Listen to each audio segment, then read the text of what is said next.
Etisane and welcome. I'm Isaac Kaleji in Accra, Ghana, and this is Africa Matters. In a quest for cultural identification, approximately 1.5 million people traveled to Ghana and other African nations since the year of return in 2019. Linked to the 400th anniversary of slaves landing in the US, Ghana was a key transit point for transporting them.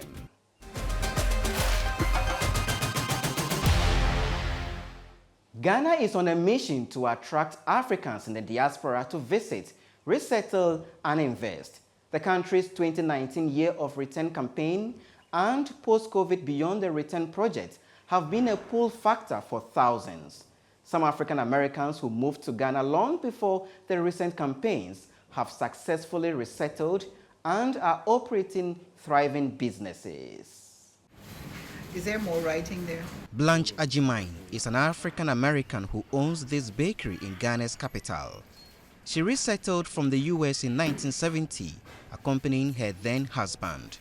I looked out of the window of the plane and I saw black people guiding the plane in. And I was shocked because in New York in 1970, you wouldn't see a black person working at the airport except maybe carrying bags or cleaning. So that was really very, very interesting to me. And then as I, of course, lived here long, I settled and I realized the president is black, the doctors are black, the lawyers are black, and like I belong here. But it all came with patience and a reality check of frequent power cuts and lack of good roads. Sometimes when you come, you will have some worries and trepidations and you're homesick, but you get over it. And you get over it for many reasons, but I would say it takes about 5 years to acclimatize and to realize you're home. Misao Mero, a trained lawyer, first visited Ghana in the 80s. And in 2000, he finally made the move with his family, and he has gone on to invest in a thriving hospitality business, owning and running this beach resort in central Ghana. Mero believes African American migrants must contribute to the growth of Africa. We often have skills and sometimes access to capital where a lot of Africans don't have it. And if you have some understanding of your history, and if you can, and what I used to tell people visiting is that even if you just come and visit, just come and visit. Just come, have a look. But we do have, in my mind, a role to play in the development of Africa. That's something Mona Boyd, an Arkansas native who resettled in 1993, is passionate about. She runs multiple businesses, including a travel firm to promote African tourism to those in the diaspora. Particularly for African Americans, because this place has such a connection for them. There's a lost spiritual past, cultural past, historical past that has been lost. So when they come, they are reuniting with all of that. Thousands of African Americans continue to visit Ghana to reconnect with the history of their ancestors. And with more than 1,500 making the stay permanent since 2019, local authorities expect more resettlements in the coming years. In a historic pilgrimage, African Americans are flocking to Africa, especially Ghana, in record numbers. They are drawn by a call to reconnect with their ancestral homeland. African governments have seen this opportunity to grow their tourism sectors. They are also encouraging returnees to set up home in the countries of their forefathers. Ghana has been most welcoming, with more than 1,500 Black Americans setting up homes and businesses across the country. Let's take a closer look. Members of the African diaspora were also received in Gori Island in Senegal. Others visited Jufure in Gambia. The initiative, which sought to encourage visits to Africa, has been described as a great success here in Ghana. Let's talk more about this subject, and I have with me here in Accra, Ghana, Professor Obadele Kambon, who is an associate professor at the University of Ghana and also runs the Obibitumi Institute, which is a Pan-African institute, and also Repatriate to Ghana, a network which helps people to resettle here in Ghana and parts of Africa. Thank you so much, Prof, for joining us. Now, Prof, why are Africans in the diaspora returning to the continent? Well, you have two different types at the very least, but we can categorize them in terms of those who are running typically away from danger, and then you have others, those who see themselves as running to safety, and the two are not the same. So oftentimes, you know, I think at least now most of the world is aware of all the atrocities of police brutality, the, you know, shooting in the streets, you know, at the hands of the police and all these types of things that have been going on for quite some time, but it looks like the world is now finally becoming aware of that. So, you know, you have this push factor where people don't feel safe, they don't feel comfortable, there are microaggressions, you know, all types of racism that we've been facing there. So there are those who want to get away from there. But then you have others who have, for one reason or another, broadened their horizons and they come to know that there are other things, there are other places, and there are other opportunities. So these are people who are not so much being pushed out or feel themselves being pushed out, but they feel a pull. And sometimes it's a pull to know more about their roots. Sometimes it's a pull towards just some of the opportunities that are here. Because, you know, if you look at the continent, everyone is here. The Chinese are coming here. The Lebanese are here. Of course, the French have never left. You know, the British, who people call the British. All of these people are here because everyone knows that whoever controls the continent controls the world. If you look at how our cell phones operate, it's the coltan coming out of Congo. If you look at how nuclear fuel is produced, it's the uranium in Niger. If you look at the oil in southeastern Nigeria, if you look at the diamonds, you know, that also have industrial uses coming out of Sierra Leone and Umzansi, what they call South Africa. So everyone is aware of those opportunities. And at some point in time, black people, you know, outside of the continent also become aware. So whereas those who are based here, oftentimes they're thinking about crossing the Sahara to go and shine shoes in Italy or France. All of those other people, they see, no, this is the place to be. So they're not trying to go, you know, to do these menial tasks and jobs. They're coming here. And I think that that's something that's starting to spread, is that there are opportunities here if you are, you know, willing to take advantage of those opportunities. So people are coming. Yeah. So I've been here since 2008, and I actually have a service called repatriatetoghana.com where we actually get a sense of why people are coming, because we ask them. We have an intake questionnaire, so we ask people, you know, why are you coming? What do you want to do? And some of the, you know, responses are they want to transform the continent. Some, you know, say they want business opportunities. Some say, so, you know, you get a whole range of why people are coming. And again, what I do is actually assist them. So back in 2016, I was part of the first group that got citizenship under, at that time, President Mahama. And since then, we advocated and we were able to get past a diaspora engagement policy, and we made sure that citizenship was part of it. Initially, it was not.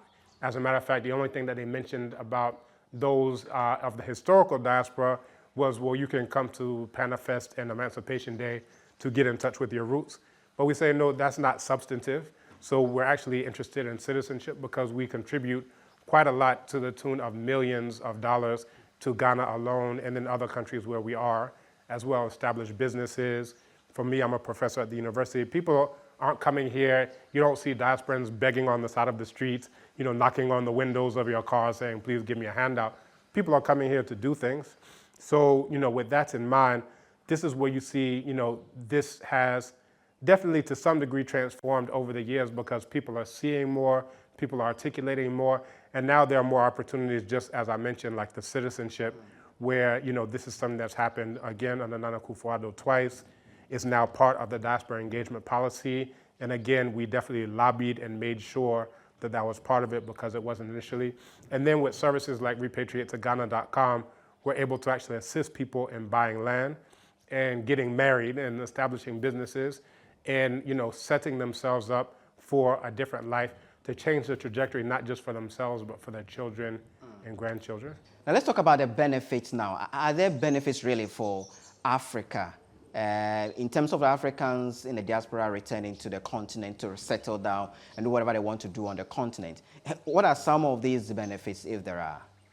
Yeah, so these are some of the benefits that, we've seen. As I mentioned, you have people who are coming here and establishing businesses. That's one of the main things that those Repatriate to Ghana clients that I have are saying, that they want to come here and be productive. They want to establish businesses.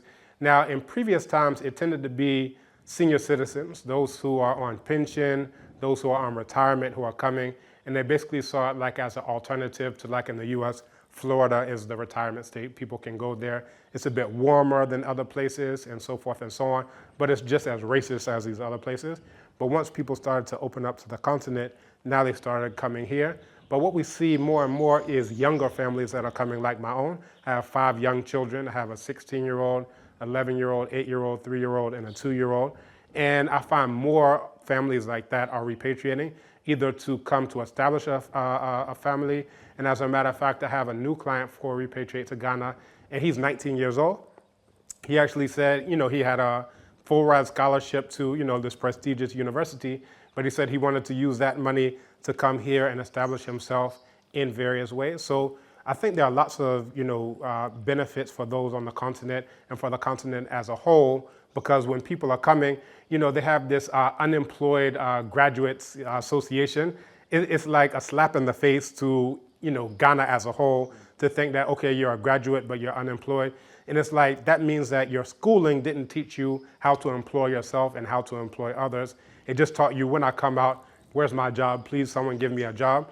But again, when you have people who are coming from different backgrounds, they're not looking for a job. They're looking to create jobs. They're looking to create opportunities. So, I have people who I've known over the years who have been in as diverse things as chiropractic, as gold mining, as, healthcare in general, just all of these different things.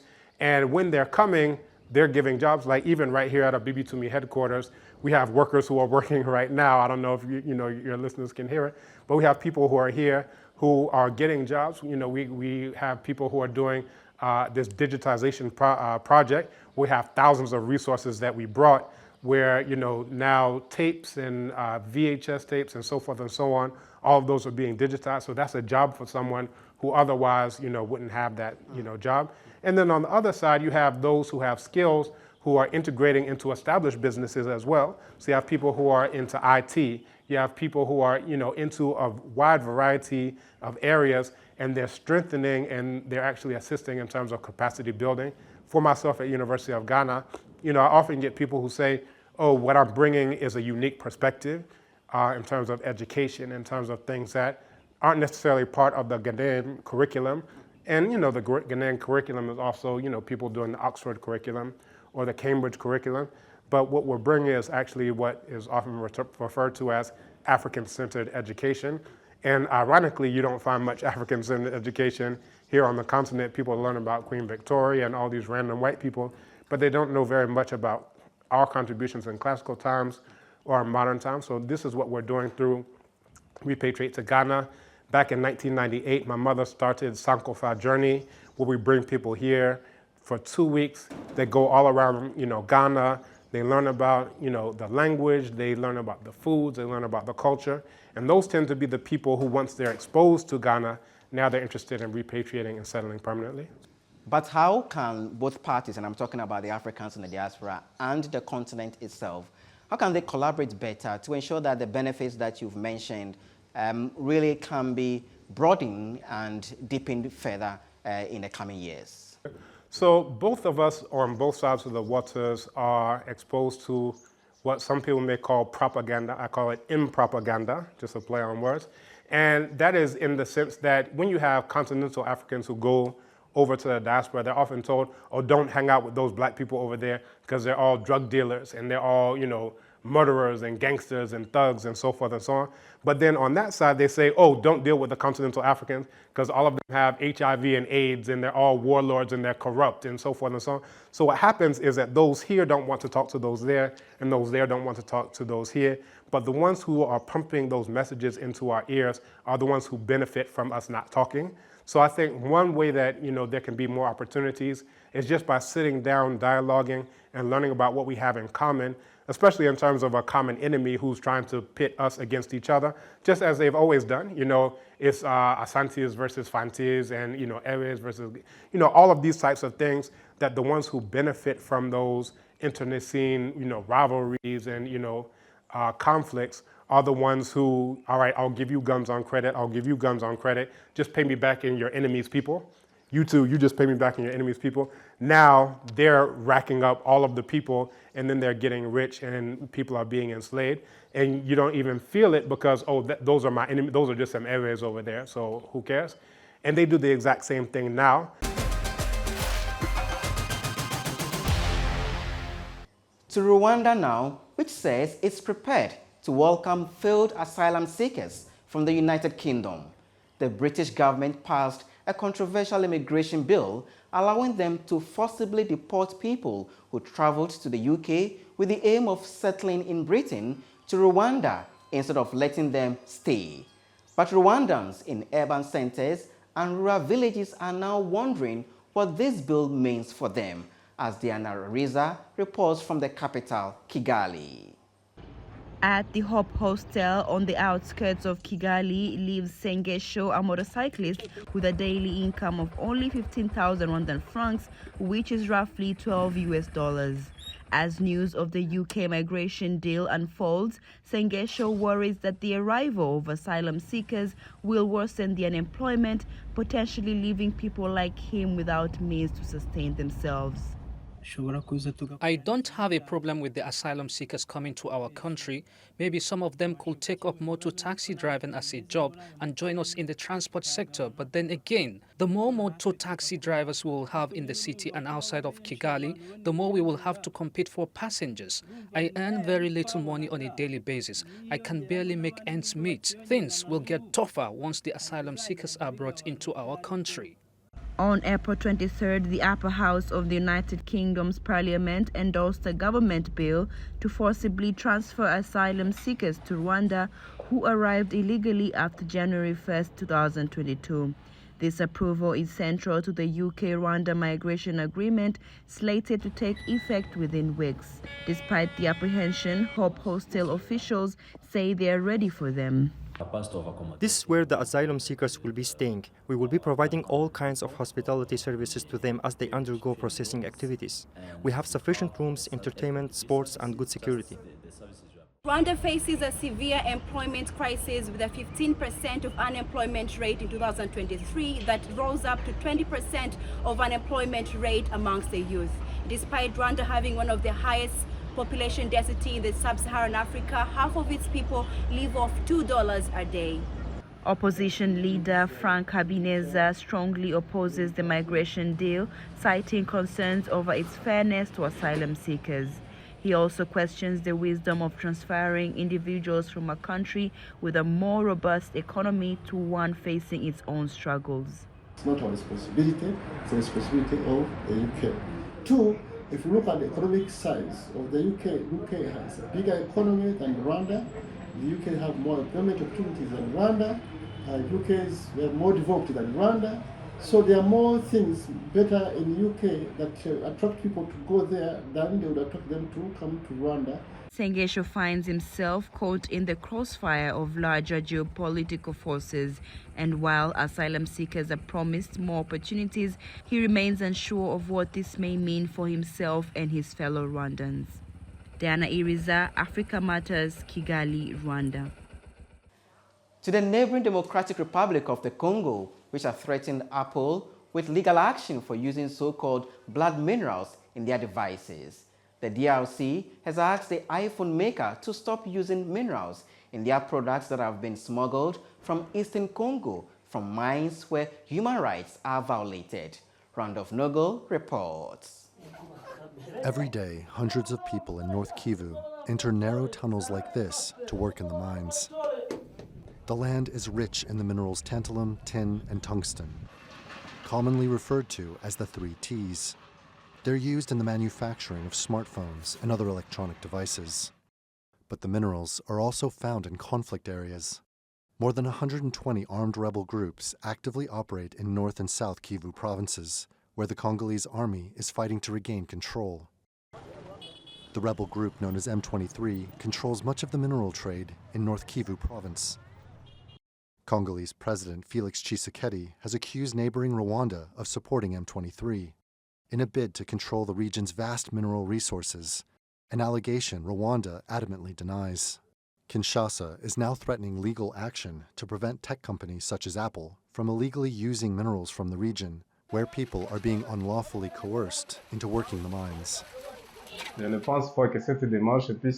don't think the lawsuit will succeed, as Apple has considerable international clout and pays taxes that benefit the United States economically.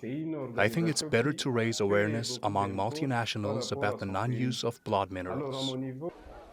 Locals support the move, but are skeptical of the DRC government's commitment. I don't think this move to take legal action against a company will succeed because the authorities won't be able to follow up the case properly because they don't care about the country. But Apple has refuted any claims of directly or indirectly financing or benefiting from armed groups in the DRC. President Tshisekedi says his government is also investigating other multinational companies using minerals smuggled out of the DRC to manufacture tech devices. Apple is not the only tech company requiring tantalum, tin, and tungsten for their electronic products. Other tech companies using the 3T minerals from the DRC will be watching carefully to see if the government lodges a legal challenge. Randolph Nogel, TRT World. Back to East Africa, a Ugandan woman determined to preserve and promote her culture through tourism has established a cultural village. The Awafe Cultural Village gives visitors an immersive experience of the cultural traditions of the Baganda people. Grace Kuriakanja reports. Awafe Cultural Village lies in Mukono, in the heart of Uganda. It has the dual aim of preserving traditions while attracting tourists to ensure the village's survival. The songs and dances of the Baganda people, one of the largest groups in East Africa, welcomes visitors.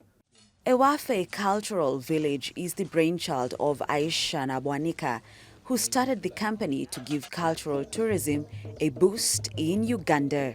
As they are having game park drives, safaris and all that, they would also want to have a feel of the culture, of the culture of the country, to know the people, to eat the local food, to learn a few, words in a local language, Because we have largely grown up in the city personally, and you've over-concentrated on the books, there's been a hiccup somewhere.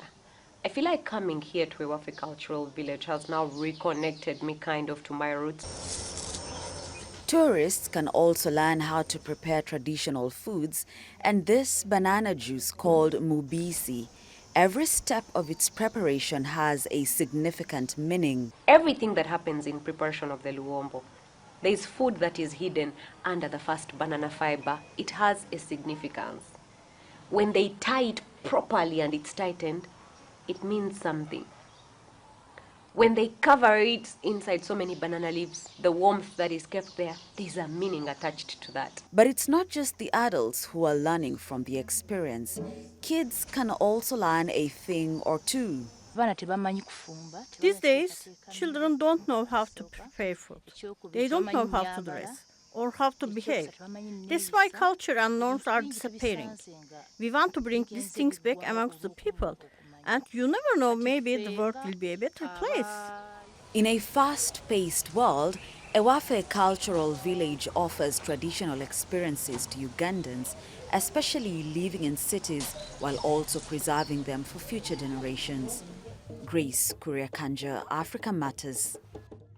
This week we explore Tanzania's Zanzibar city, capital of the semi-autonomous group of islands of the same name. It's well known for its rich trading history and unique architecture. Let's take a look.